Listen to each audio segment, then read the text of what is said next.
Good afternoon. Welcome to the annual State of the University address, which is also our fifth virtual town hall meeting in the last 6 months. As we have in all of these meetings, we want to see what groups are participating since we're not all in person this year. And so we're going to pop up our first survey question, which should be familiar to everyone. Yes. Tell us what your role is at the university. So faculty, staff, administration, other. I guess we don't have a student category this time, so students and community members would check other. So go ahead and do that, and we'll, as you're coming in, and we will show you the results here. This is going to be our only polling question today. But of course, as always, we'll take your questions at the end. All right, Jessica, let's see what we've got here for the results of this first question.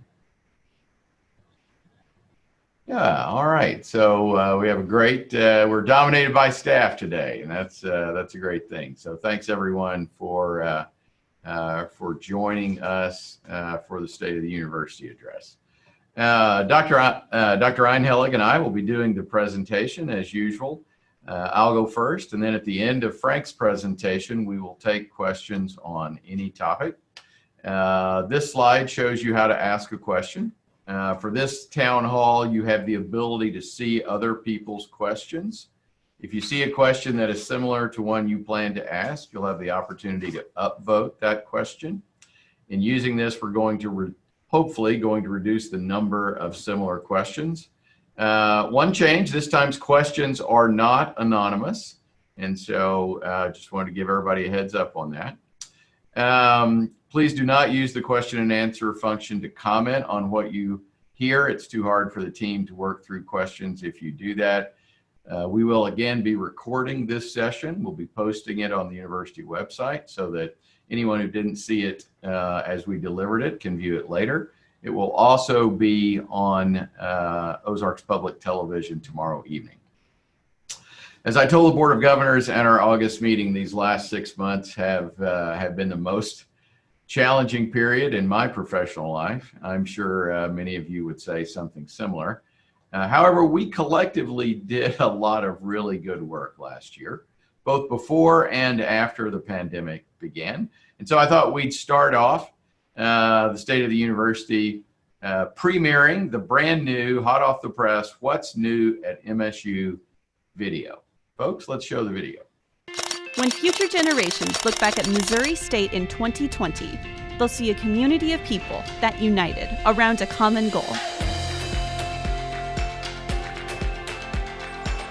In the fall, we launched our largest fundraising campaign ever, complete with student performances, star appearances, and an amazing fireworks display. During this campaign, we've received some of the biggest gifts in university history, creating new scholarships, programs, and structures. And our students, as always, have been our brightest stars. When the COVID-19 pandemic swept the globe, our community came together like never before. Although most of our students, faculty, and staff were learning and working from home, we united to keep Missouri State University's mission alive. During this time, our students needed financial help, and they got it when we quickly distributed almost $7 million of CARES Act funding. After personal protective equipment became scarce, Jordan Valley Innovation Center teamed up with Cox Health to create thousands of face shields for healthcare workers. And when it came time to plan our safe return to campus, our team installed safety measures, redesigned campus spaces, and launched a semester unlike any other. Missouri State is committed to making our campus a more welcoming place for students of color. We have to do better, and we are committed to doing better. The Student African American Brotherhood relocated its headquarters to Springfield and Missouri State, where they will continue their mission to provide pathways to college degrees for Black and Latino men.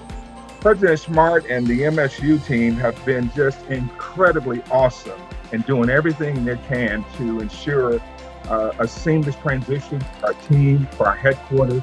The university is also launching initiatives to expand the Multicultural Resource Center, strengthen diversity training for employees, improve access for underrepresented students, and much more. Access to higher education is a key priority. Missouri State's new scholarships for Boys and Girls Club members across Missouri and free dual credit courses for qualifying high school students are just two of the ways MSU is opening doors to students who want brighter futures. The Center for First Generation Student Success recognized us for being a model university for first generation college students. Students gained access to even more valuable academic programs, including 150 new certificates and a wide expansion of degree programs available completely online. That's not to mention the formal approval of the university's new Doctor of Defense and Strategic Studies, a postgraduate program for students who want to one day protect the nations of the world. And top honors to Missouri State University. Our ad team won first place in the peer-to-peer protective project competition. Phi Beta Lambda won a ton of awards in the State Leadership Convention, and Missouri State's Risk Management Society Challenge team advanced to the final round of their competition. Our students continue to get dedicated support from award-winning faculty, like Dr. Richard Gebkin and Dr. Gary Mintz. Missouri State moved onward upward by launching its biggest campaign in school history, $250 million. I know we can do this. Bears always face a challenge with resolve, with guts, and we do it together. Before a packed house at Hammons Hall, the Missouri State Foundation announced it was already more than halfway toward reaching its goal. We are Bears! Alumnus John Goodman is chairing the campaign, which has already made a positive difference for students at MSU. We're transforming our university thanks to the generous gifts to the Dar College of Agriculture and the Reynolds College of Arts and Letters, named in honor of Judith Enyart Reynolds. In all, the foundation raised more than $22 million in the last year. Our faculty and staff picked up almost $30 million in external research funding, too. All of that work centers on our public affairs mission. The Carnegie Foundation recognized Missouri State with the Community Engagement Classification, which reflects our commitment to helping our community. And Missouri State was recognized as one of the most veteran-friendly employers in the state by the Department of Defense. Bears Athletics had another stellar campaign, one that was on track to win the Missouri Valley Conference All-Sports Trophy before the pandemic. Men's soccer completed a historic undefeated season and hosted its first NCAA regional match. History is made. They have never been to the second round of the NCAA. Congratulations, Missouri State University. Coach Mox's first year at the helm of the Lady Bears was a huge success. There's a three ball by Manning. Got it!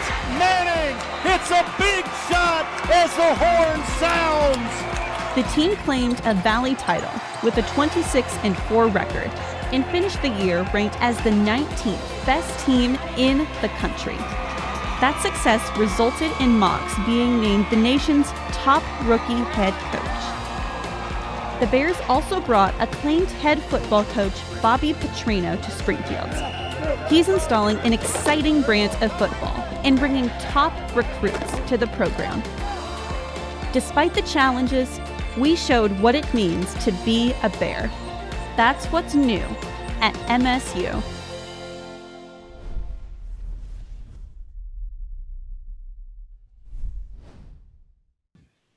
All right, Chris Nagel and his team did another stellar job of putting that together, and so good work, everyone. All right, so I would, as I begin kind of the substantive part of of the presentation, I want to start with the coronavirus pandemic and where we are. And I would tell you things have gone relatively well the first 5 weeks of this semester. Our plan to deliver a hybrid semester with residential life, athletics, modified activities is working so far. Here's our data on positive cases during the first 5 weeks of school. Clearly, we are moving in the right direction. We're also testing about 500 to 600 people a week. Here's our test data, and that now includes random testing as well. Big thank you to Dave Claiborne, who is coordinating this piece of our testing protocol. We're investigating wastewater testing as well and expect to roll that out after fall break. Dr. Claiborne and several BMS faculty will be conducting this testing in-house. I remain thankful for all of our talented faculty and their willingness to help during these extraordinary times. Most of the positive cases are students, and 80% of the students that test positive are living off campus. Of those student cases, almost all have had mild to moderate symptoms, which resolve after 3 to 4 days. None, to our knowledge, have had major long-term consequences of having the virus. Equally important is the fact that only one full-time faculty member has tested positive in the last 5 weeks, and that was unconnected to campus, thus demonstrating that masking, sanitizing, and reducing class sizes work to protect you from the virus. Our housing numbers for those in isolation or quarantine are here, hovering right around the 20 student mark. These are very manageable numbers for us. I also want to especially thank our folks in Residence Life, our dining partner Chartwells, and our COVID-19 response team led by Karen McInnes for the really good work they are doing to help our students manage through quarantine or isolation. Given all of this data, it is our plan to continue down this path for the semester. That decision is supported by the federal, state, and local government, business, education, and health leaders with whom we are in regular communication. The next topic is our fall enrollment data, and that is final as of yesterday. And so I'm excited to share that with you. First, I want to thank you for the really good work you did to achieve the success we have had. We anticipated a reduction of somewhere between 800 and 1,500 students this year before the pandemic hit, and through hard work, we drastically improved that number. In fact, as you see on the chart, our enrollment has actually increased on the Springfield campus and as a system this year. Wow. Here is our overall enrollment for the fall as a campus and as a system. Now, I would tell you the mix is different. We have more graduate students, more transfer and dual credit students, about the same number of freshmen. That in itself is an amazing accomplishment to have a robust freshman class that we have, and we have fewer international students. This next slide shows our record graduate enrollment. We came within 15 students of being at 4,000. Fairly confident we'll get over that number next year and hit another record. We also hit a record on first to second year retention at 79.2% as we continue to strive towards hitting our goal of 80% under this long range plan. And most importantly, because this is what we do, we graduated more people than ever before, both in number of degrees awarded and number of certificates awarded. So well done. Well done, everyone. I tell you, these numbers would not be where they are without our plan to offer seated and blended classes this semester and host a residential environment. In contrast, for example, George Washington University, which announced early on they were moving all of their classes online, is down almost 30% in enrollment, and as a result are having to manage a $70 million revenue loss. My final topic for this year is our action plan. This is in a very different year. Our focus will be primarily on managing the crisis. It's going to be with us this whole academic year. Expanding our diversity work as we move ahead in becoming a more welcoming and inclusive campus, and planning for our future. The 2021 action plan was recently published in Clif Notes, and I hope you've had an opportunity to review that document. The planning section of the action and plan includes completing the strategic enrollment management plan we paused when the pandemic struck. That's led by Dean Tammy Yankee and Rob Hornberger, and drafting a new long-range plan that's led by Suzanne Shaw and Dean Sean Wall, as well as a new visioning guide, that work being done by our university architect, Mark Wheeler. While we want your input in all three of these plans, it is particularly important to the creation of the new long-range plan. You know, as we look back over the prior 15 years since we became Missouri State University, and even go back 10 years before that, we recognize a pattern of accomplishment that can only be described as entrepreneurial.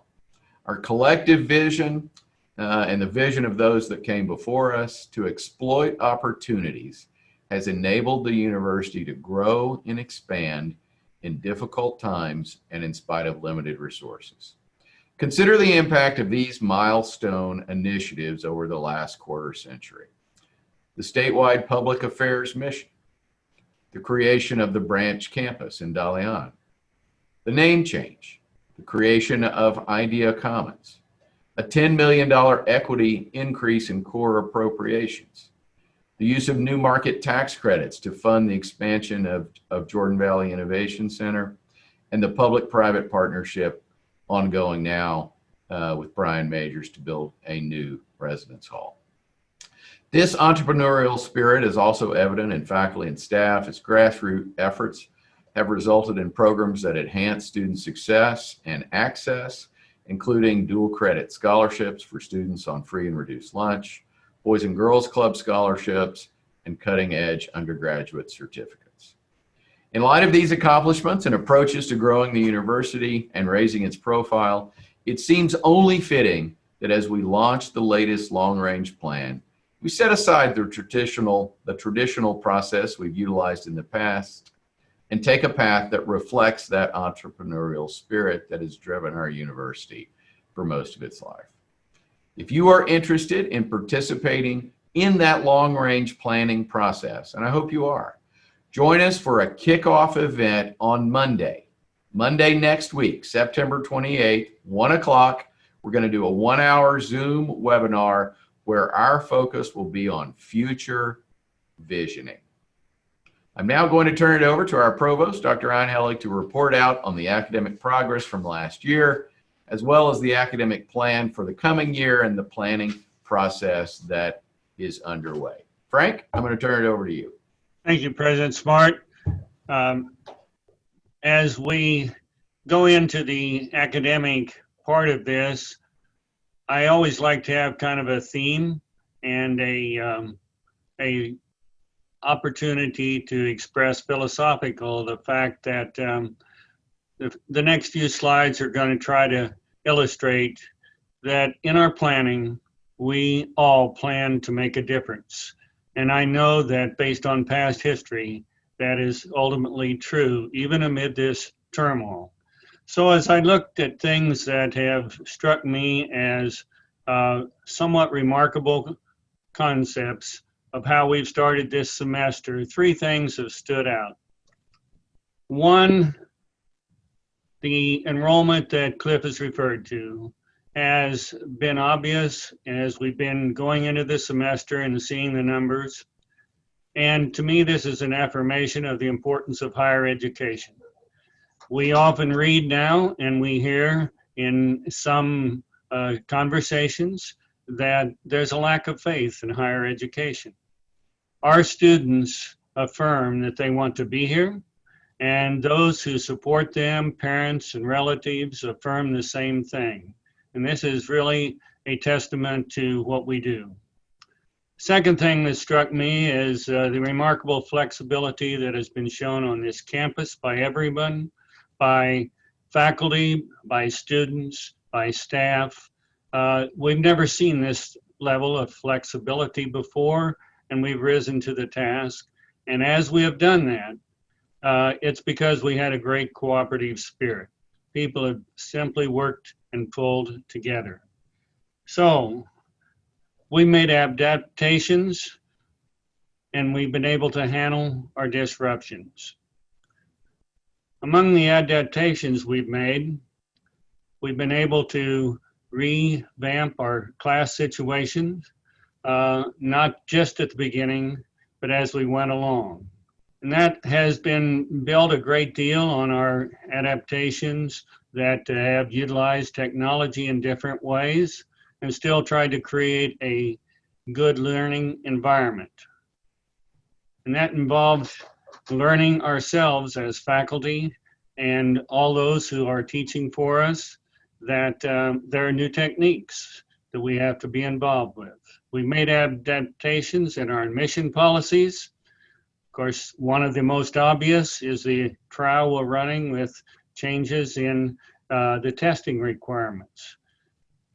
We've made adaptations in our advising and in our virtual campus tours and in various forms, graduation settings, teaching and learning showcase, and career fairs, lots of adaptations into a virtual environment. Some of those things will stay with us in the academic world of a campus like ours once we get COVID behind us. Others will be diminished. As we, however, look at how those adaptations have led to a different kind of semester, next slide, we realize that we have more of a variety in our modalities of offering our classes. These data are based on mid-year, which are mid-semester of September, which was September 15th data, where we had 33% of our credit hours based on traditional seated classes, a similar for online, and 26% based on blended classes. Now, these data are not perfect. They do not reflect some of the changes we've made on almost a weekly basis since the start of the semester. But they give us an idea that we have adapted to these new environments. A second reason I'm showing this is it gives us a forecast of, I think, what we're going to see in the second semester process. So in our second semester, we expect to plan around the idea that we will have more blended classes and still keep a seated environment to some degree. And Ryan, if you'd show the next slide. So our class modalities will have to be judged, and you're working on that right now in all of the academic departments. They'll have to be judged by the needs of your program, and they will vary from program to program. Certainly labs have certain needs. The music, the art, these have unique kinds of needs. Other areas of campus may have different demands. But the one thing that probably stands out is that as we have those different needs expressed, we will still end up with more blended classes while we try to keep some degree of seated environment. And we trust our professionals to do what's best for the program and for the students, balancing the two things. Another thing that's obvious in our spring semester planning is something we've been already working on for several months, and that's professional development. As we adapt to new class modalities and have been doing so, professional development of those teaching is vitally important. And obviously we have to plan into that a great deal of flexibility. So if we look at our professional development opportunities, the challenge is for us to figure out in the virtual and electronic world how we gain faculty-student engagement. Our Faculty Center for Teaching and Learning, I have to congratulate in multiple ways. They have really risen to the occasion in boot camps for online courses, making tutorials for faculty to utilize. Most recently, we adopted a peer mentor group of professional staff or professional faculty here who will help each other and help the campus in general. And indeed, there's always the ability to have personal assistance going on. We have curricular innovation grants that are going to be available. They'll emphasize high impact practices, inclusive teaching practices, and some of those will be funded. We have many grants as well as the major grants for funding in the coming semester.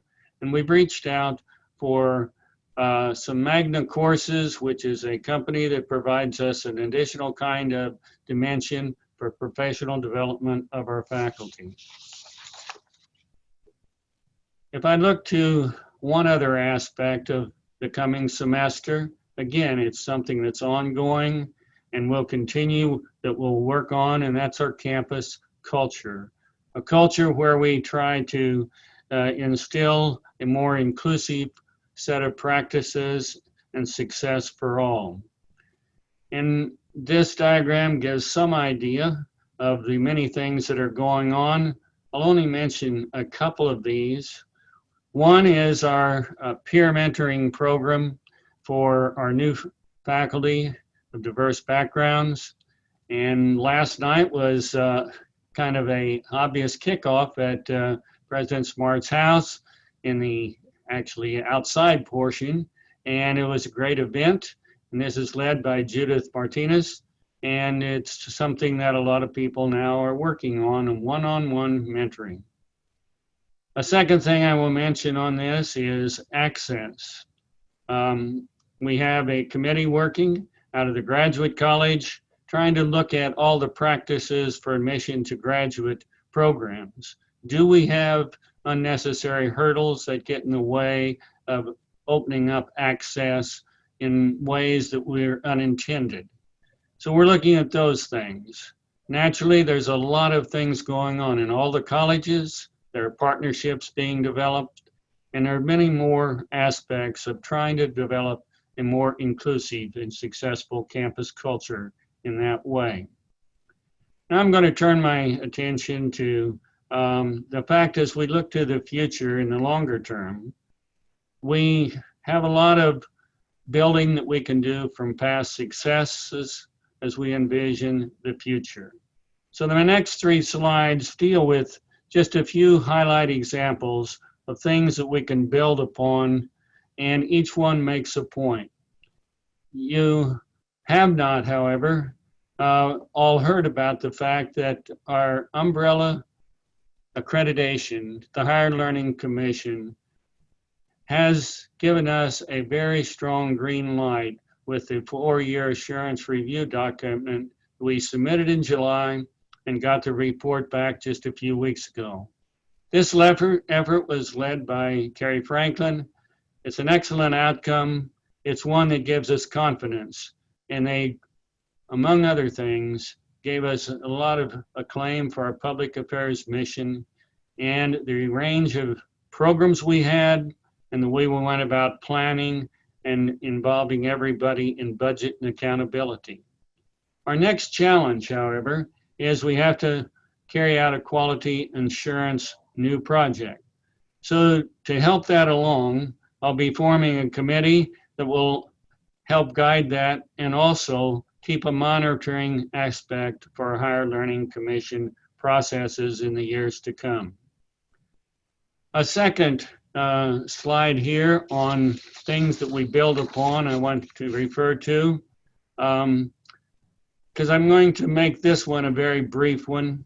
We build on the success of degrees awarded that Clif referred to.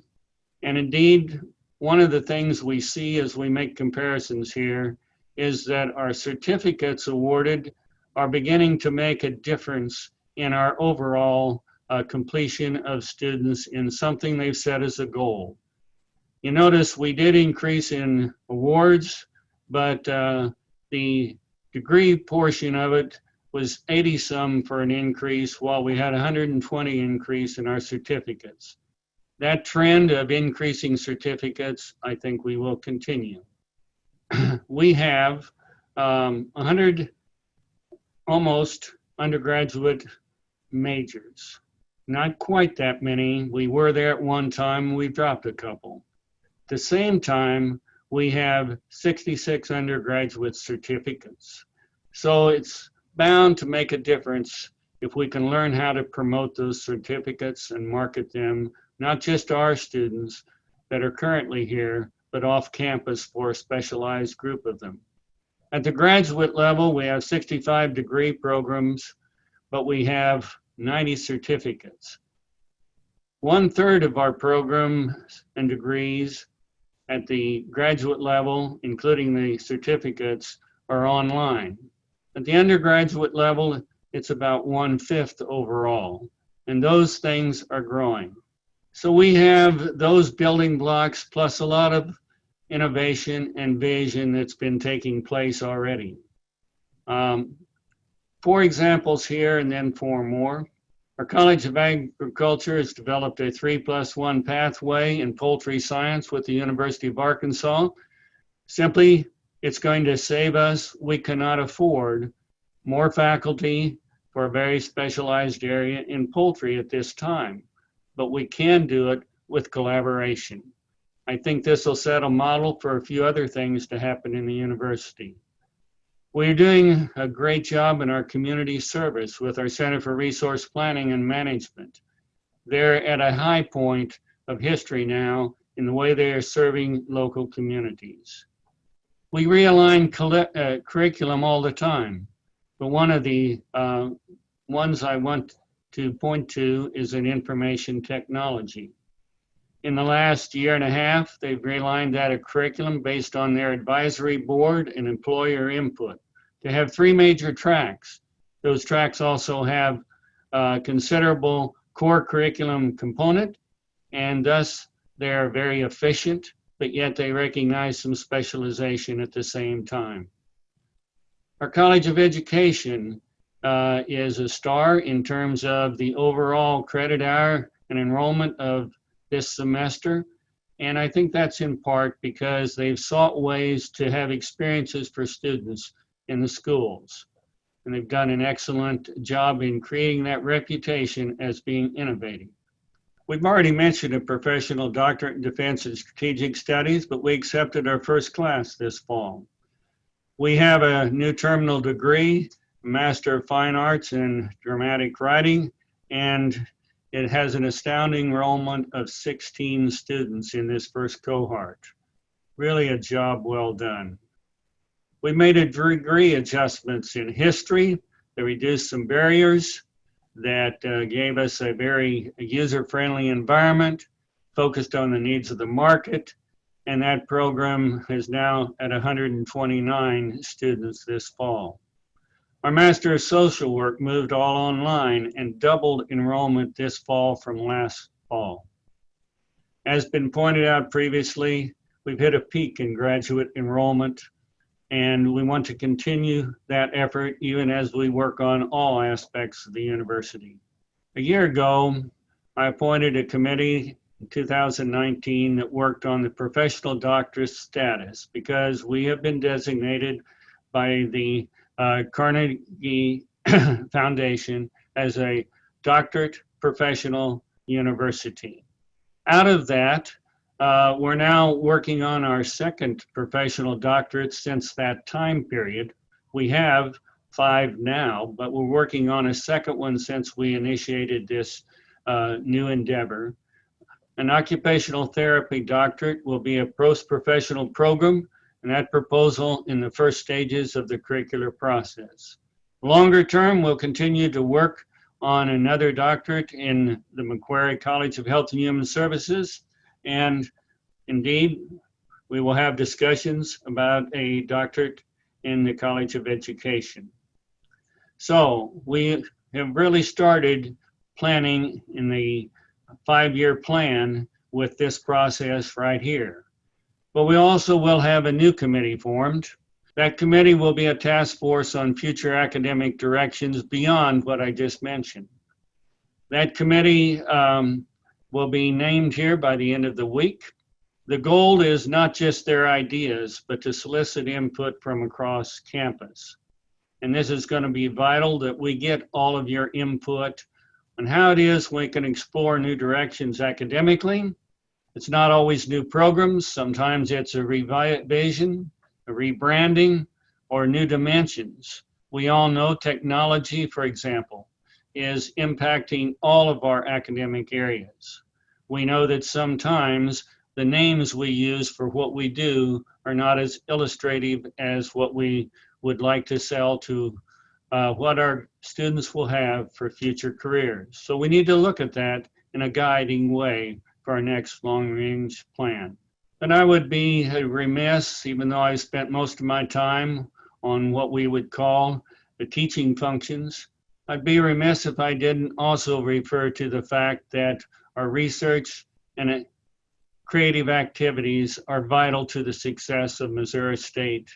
And we want to highlight, as I get near the end of my comments, that we've been very active in that process in the last year with over 300 proposals submitted for external funding.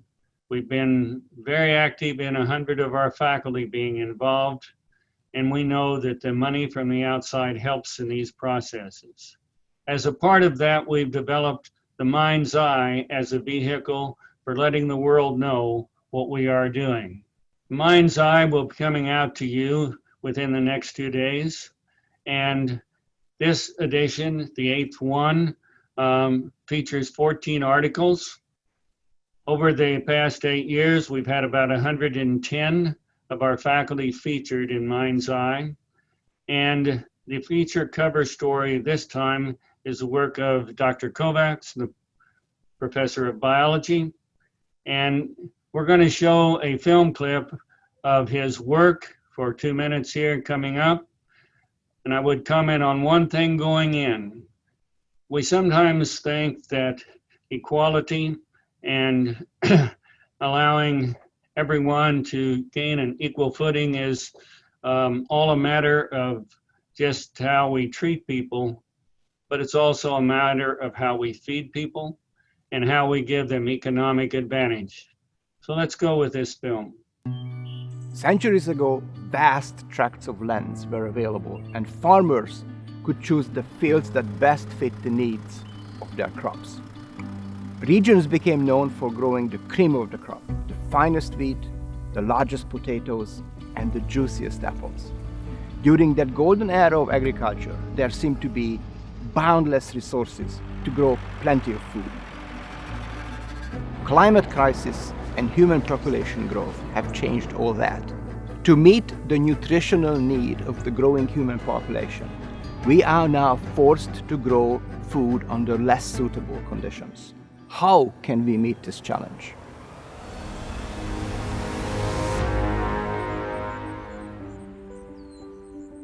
As a geneticist, I believe the answer can be found in the genetic makeup of wild crop relatives. I work with a wild grape, the rock grape, which grows on parched gravel bars and sandy banks along rivers. The rock grape thrives despite these bleak conditions. One of its secrets is its deep striking root system, which can extract water and nutrients where virtually no other plant can survive. Another wild grape, the riverbank grape, grows in moist soil on the floodplain. Its shallow root system spreads across the ground to find nutrients it needs to survive. With a group of collaborators throughout the US, I'm working on a multi-million-dollar project funded by the National Science Foundation.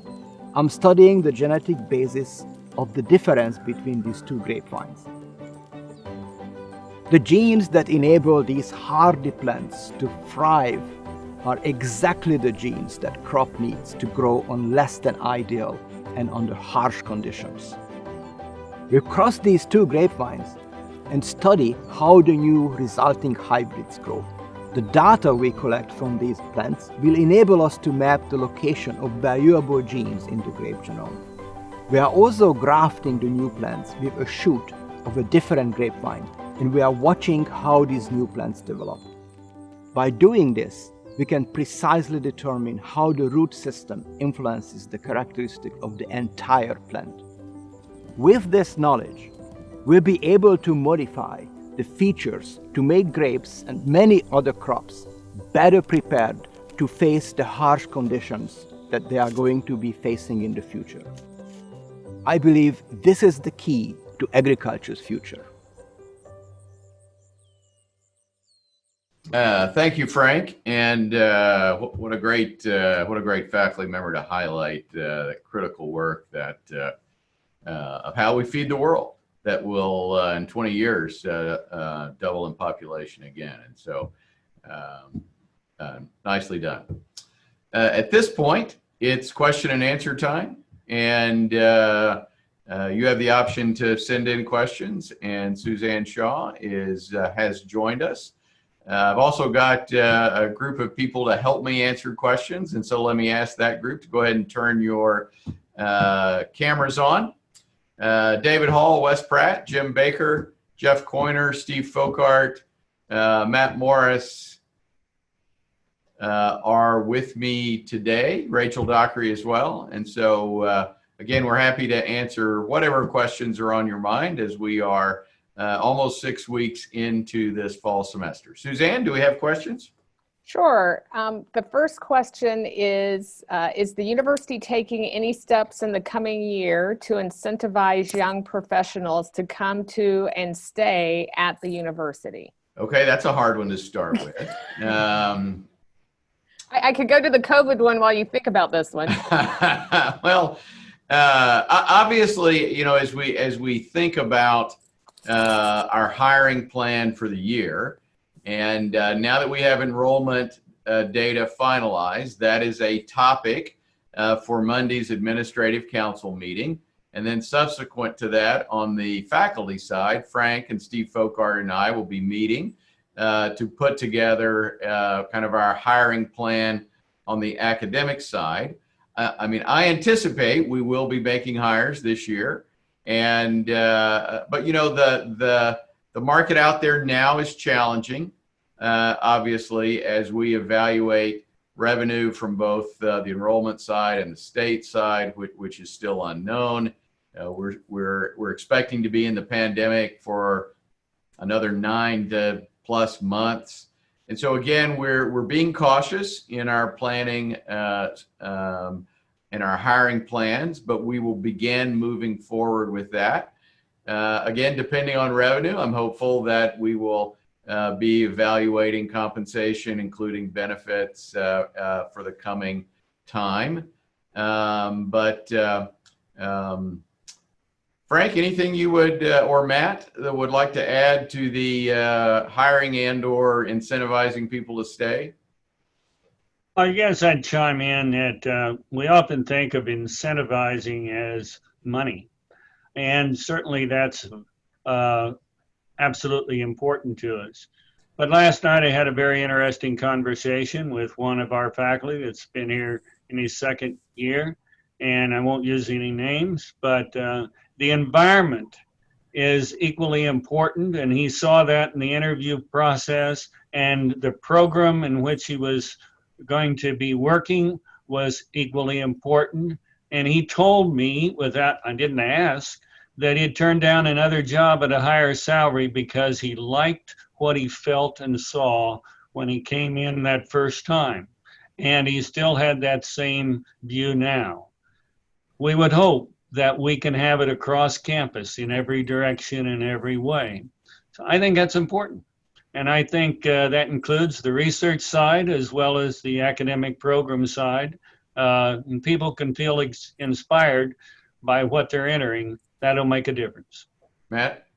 Yeah, I would touch on what Frank did. Some of the items I think of outside of pay and benefits is also programs and professional development that the university offers, whether that's Bear Connection for new employees who get assigned a mentor, whether that's the network that oftentimes we partner with the Chamber of Commerce locally, or getting involved in Staff Senate, or recently, President Smart just announced that LinkedIn is open to all faculty and staff, which of course some tremendous opportunities to gain certificates through that.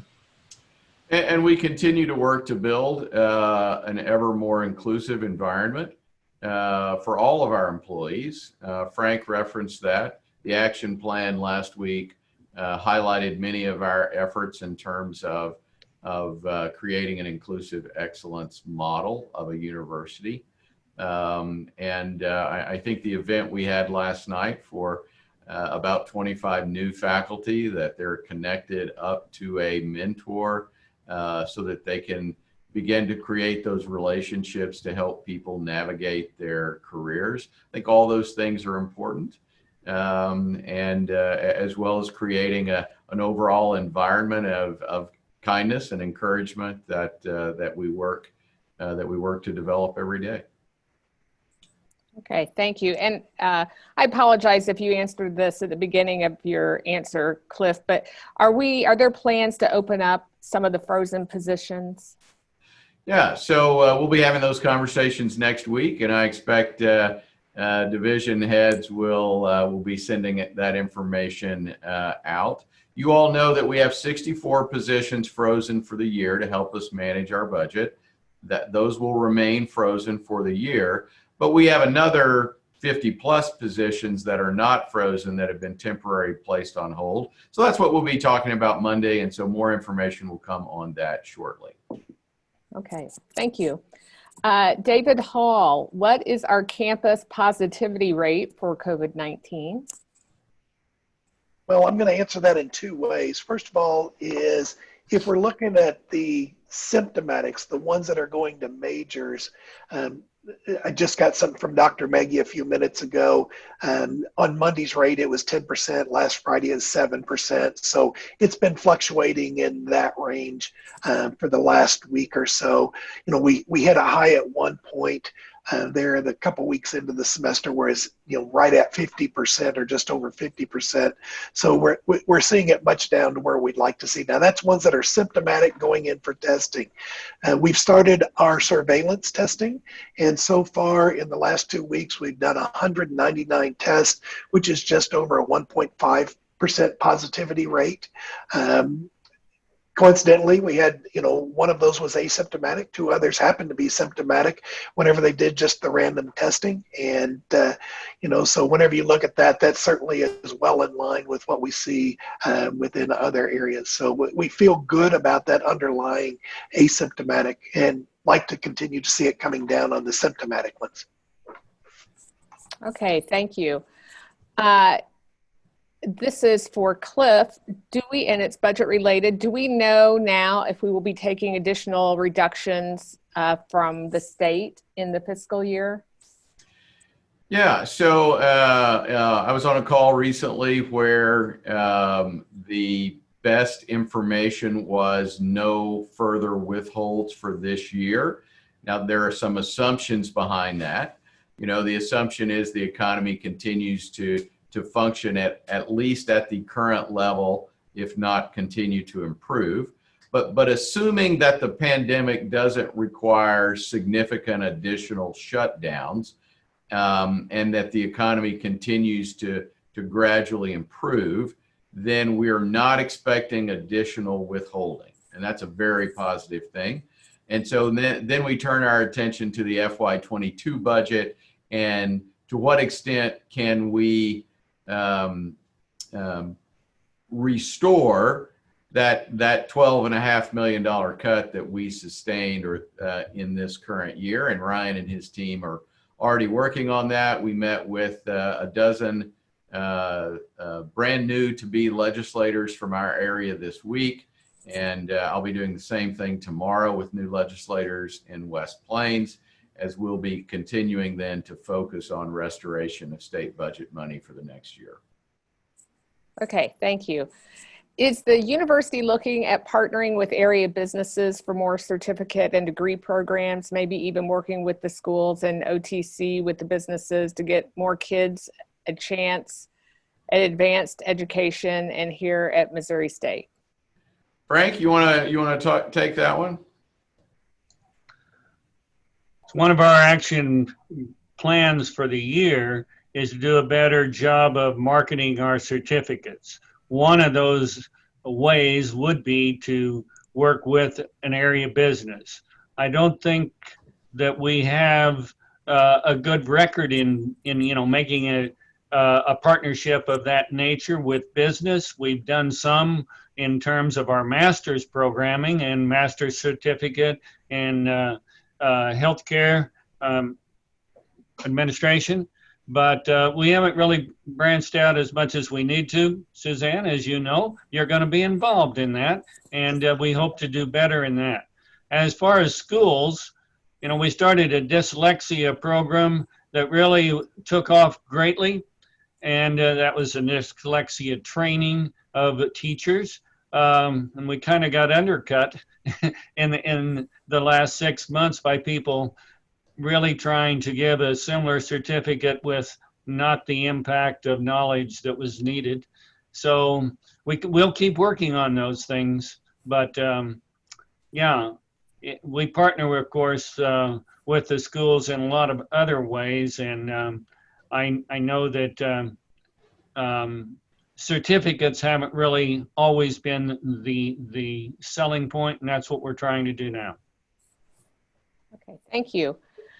Has there, this is kind of a Rob Hornberger question, but has there been analysis conducted on the difference in yield of students since we waived the application fee? Did we see an increase in enrollment due to that? Are we considering reinstating that fee?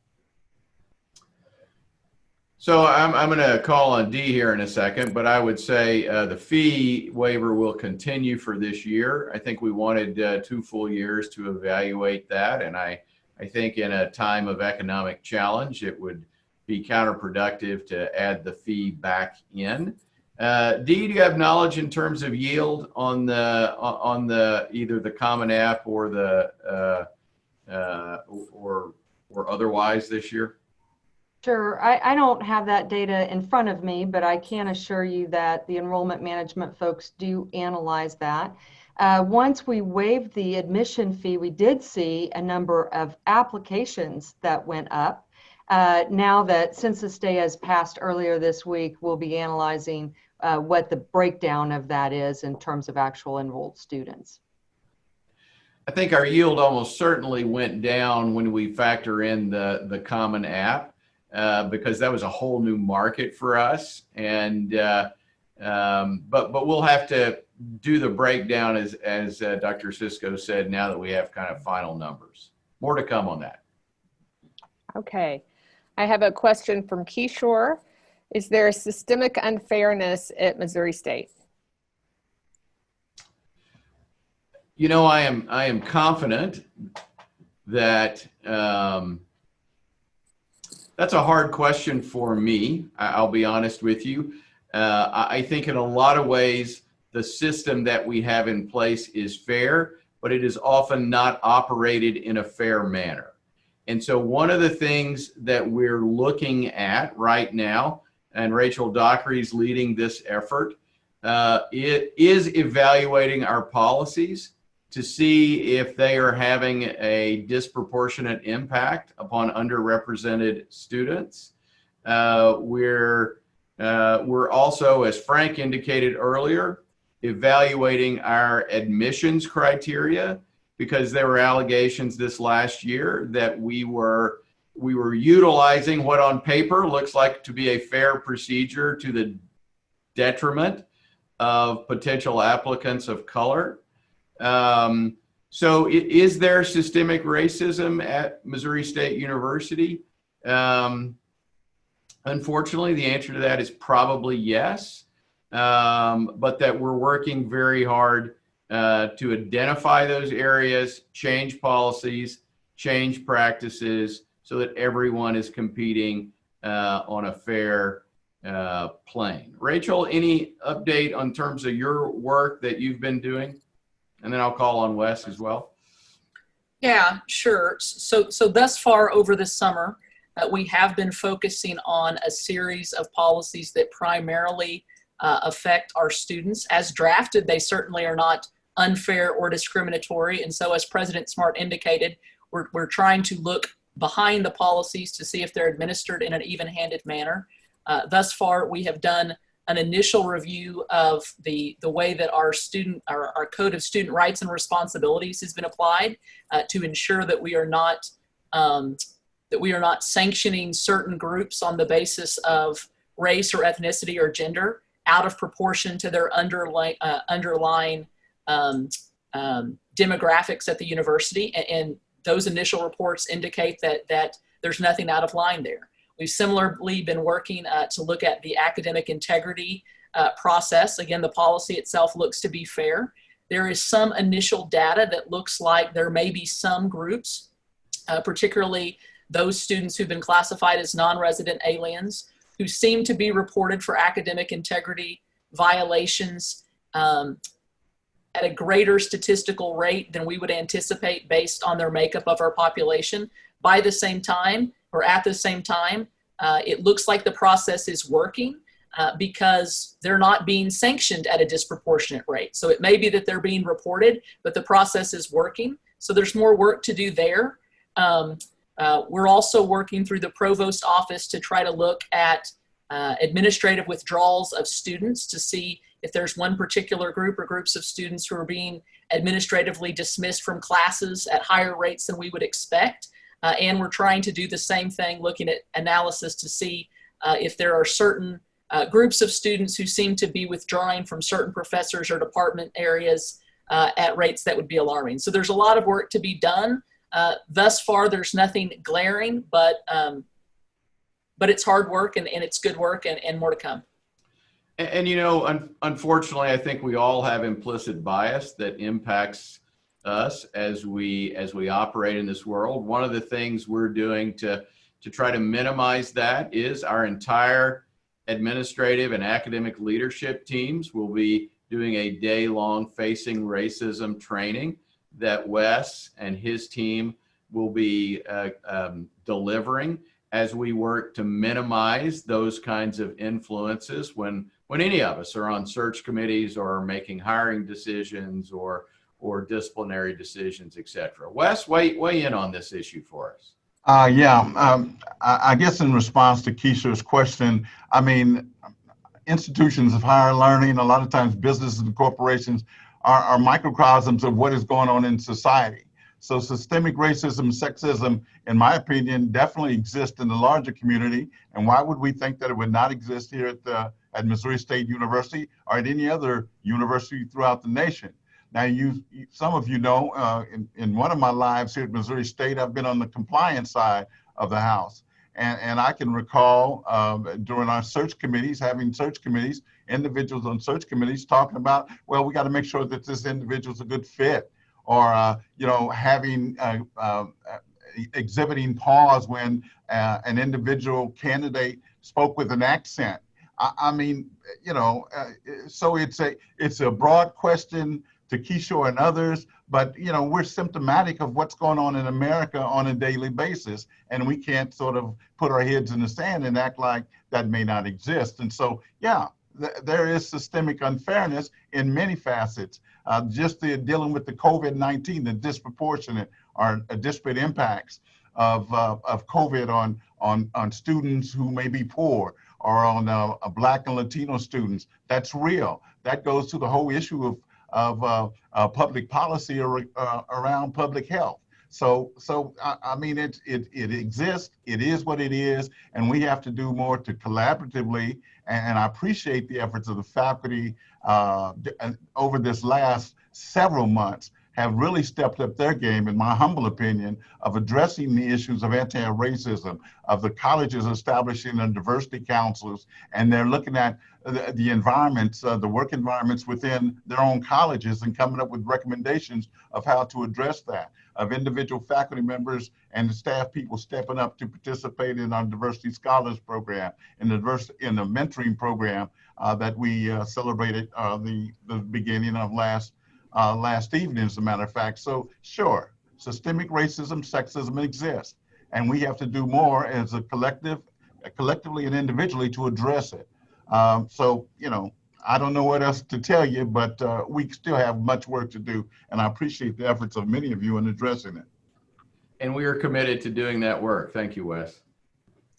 Okay, thank you. We have a second question from Kishore. What is the budget allocation set aside for diversity and inclusion?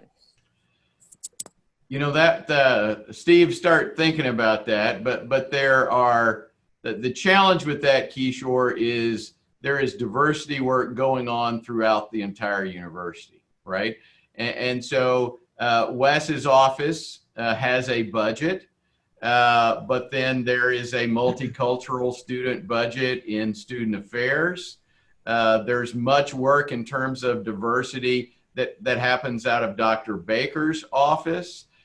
We've got every college that has diversity and inclusion efforts underway. We have diversity hiring goals and programs that are funded centrally. And so I can't give you a number, but the money spent on it is bigger than the number that is next to Wes's line item in our budget, because so many people are engaged in that work. Steve, anything else you would add to that? No, I think you're correct. I mean, I'm just, even just doing a word search, you're not going to pick up all the, the trio, all the different things to try. We just have to really sit down and try to think. And like you said, I'm sure a lot of the colleges, I mean, it's blended into their budget, just what they're doing, and wouldn't even be, captured in just thinking of, a department or what they're doing. Like, it's like some areas that might be in D's. But so, for example, yesterday we met with we had the President's Student Diversity Council meeting where we're working on a $1.6 million project to relocate the Office of Student Engagement and expand the Multicultural Center in the Student Union. I mean, that doesn't show up in anyone's budget, but that's real money from a variety of sources that are being spent to create better and more space for our students of color to have that environment that they expect to have when they go to college. Yeah, and I'd also like to just mention, I mean, we have sponsorships and support from external stakeholders of the university and of our diversity and inclusion efforts, everything from the Chamber of Commerce, co-sponsoring city utilities. So there's a number of, we simply haven't, I guess, had that sort of analysis to come up with all the dollars that are expended to promote the value of inclusion at Missouri State. And on the other side of that coin, I don't think I'd want just one division to be charged with, all of those efforts. And so, Keisha, I'd be willing to accept any donations you'd be willing to give to assist us in these efforts, but I appreciate the question. Okay, thank you.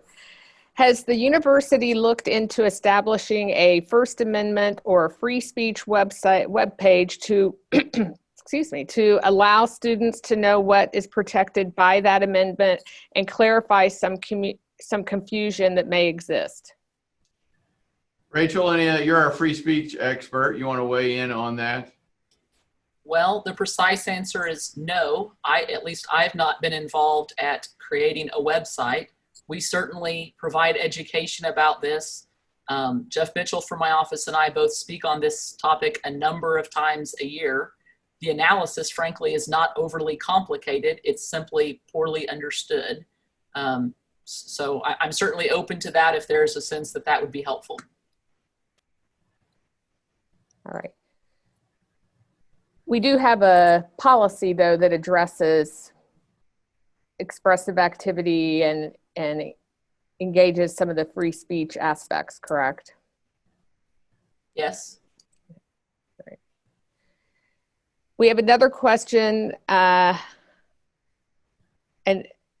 I read an article last week. The initial assertion is that bachelor's graduation rate among community college transfer students is higher than students who start as a freshman at the four-year school or transfer from another four-year school. The surprising part was that the article asserted that those community college students are not being recruited as hard as the incoming freshmen. While Missouri State is the leader in community college transfers, what more can we do in this regard? So I think those numbers are correct. Let's put them into context. So we're comparing students that have successfully completed 2 years at a community college to a group of students who have done no college other than potentially dual credit. And so for that group of students that gets an associate's degree and then comes to Missouri State, their graduation rate is higher than the 6-year graduation rate of the students that start with us. And I think that's not surprising because that group of students has proven that their ability to do college work and to stay the course, et cetera. So we aggressively recruit community college students. That's why we have more transfer students than any other public 4-year university in our state. We created 2 new transfer scholarships this past year. One to reward that very group of students that graduates with, I think, a 3.5 grade point and an associate's degree. That's a $2,500 a year scholarship. Another that has completed a year of college with at least a 3.25. That garners a $1,500 scholarship. There are a variety of other special scholarships. We also work hand in glove with West Plains, with OTC, with Crowder to make sure, with St. Louis Community College, to make sure that programs fit so that they don't lose credit hours by transferring to us. And so we have those kind of specific program agreements. I think, Frank, with over 40 at OTC as we sit here today, so that if you start in teacher ed or general business or whatever else, that those credits smoothly transition in here. You go on the OTC website, they specifically have all those transfer agreements and programs outlined with Missouri State University. We have a path for students that start at OTC right from the get-go, that if they know they want to come to Missouri State. And we're beginning to explore dual admission options with various community college partners. So I think we're doing well on the community college front, and we actually saw our transfer numbers go up this fall from a year ago. Frank D., other things you would highlight there? Well, you covered a pretty good range, but I'm going to add to the fact that much of our transfer articulation now we're putting into the 2+2 model, and so when you hear that terminology, that's what it's referring to: 2 years there, 2 years here. And we know it takes longer than that in many cases. But in the past year and a half, we have reactivated the Transfer Council into a pretty strong working group. The website has been rebuilt. The Advisement Center for Academic Advisement has been recast to have a transfer role that was more highlighted. It's not that they didn't have something before, but now it's a centerpiece to go to. So does that mean we get all we want? No. We'd be happy to push that number to 2,000, but there are many students who make their experience at the community college a terminal experience for career plans that they have. So not everyone that's going will want to move on. I think that we have our best outcomes, though, on departmental personal relationships. When the faculty and heads in a department build some personal relationships with those counterparts, whether it's Crowder or OTC or any of the others, that's when we really have our best results. Dee, do you want to weigh in? Well, Frank took all the items I was going to talk about, so I think that was a good list. The Transfer Advising Council, I think, really is off to a great start and will have an impact for students, because we often hear that's a challenge. And so I think we're making good progress there, as Frank talked about. These are good students, as the questioner identified, and we want them to study here. We just showed a slide that we graduated 5,100 people with degrees. and yet our entering class is typically between 2,500 and 3,000. And so that highlights the importance of not only the graduate students that are graduating, but all of those students that start somewhere else and then finish with us. Okay, thank you. This seems to be our last question. Is there a difference between implicit and systemic racism? So I typically use the term, Wes, be thinking of an answer here because yours will be better than mine. I typically think of implicit with implicit bias as more of a personal issue that we all manage from our own lives, and that systemic refers to organizational kind of discrimination. Wes, did I get close on that? Can't hear you there, my friend.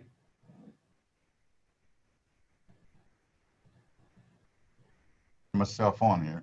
Okay, you're absolutely right. I mean, implicit bias goes to, sort of the unconscious bias that all of us may have based on our experiences, based upon subtle symbols and things that come to us. We don't even know that we may be biased in certain regards. And so the question becomes, how do you become more aware and understanding and knowledgeable enough to mitigate your implicit bias, whereas structural racism goes to those policies and those practices and those institutional structures or means of governance or that have an adverse impact on folks who may be of color or as opposed to the majority community. And so it's there is a difference in relation to these definitions, but the emphasis on one is implicit, the bias, but the other is the structural underpinnings or the foundations of whether it's government or public education or what it may be that has an adverse impact on underrepresented folks and people. Well said. Suzanne, is that it? That is it. Oh, wait. Oh, here's one. Has this SOB, the Student African American Brotherhood, moving to our campus helped our equity and diversity efforts so far? I think this is a shining example of things we are trying to do to make a significant positive impact.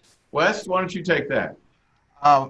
Certainly. I mean, since Dr. Bledsoe, Tyrone Bledsoe, has moved SOB here, I mean, he's getting into the larger community. Folks are excited about the prospects of what SOB can do, not only at Missouri State as far as promoting retention and success, but also within our public schools. There is a tremendous need for increased diversity and inclusion and the promotion of equity within our public schools. And so SOB is going to be able to bring a nationwide network as well as a nationwide support system to assist us in promoting the opportunities for young men, particularly, who are underrepresented. And I might add that SOB is not simply an African-American program. The program in Springfield is Bridge Springfield Brother to Brother that's been in place for about 4 years here. And our students have been African-American, white, Latino, Asian, folks from all different backgrounds, but the emphasis has been on the success of those students staying in college. You saw that first year, the second year graduation rate, student retention rate here has gone up to 79%. SOB's been operating at about 84% graduation rate and success rate nationwide. And so we're excited about the prospect of what Student African American Brotherhood or Bridge Springfield Brother to Brother can bring to Missouri State, but also to the larger community as well. Okay, thank you, Wes. We have a couple more questions that came in.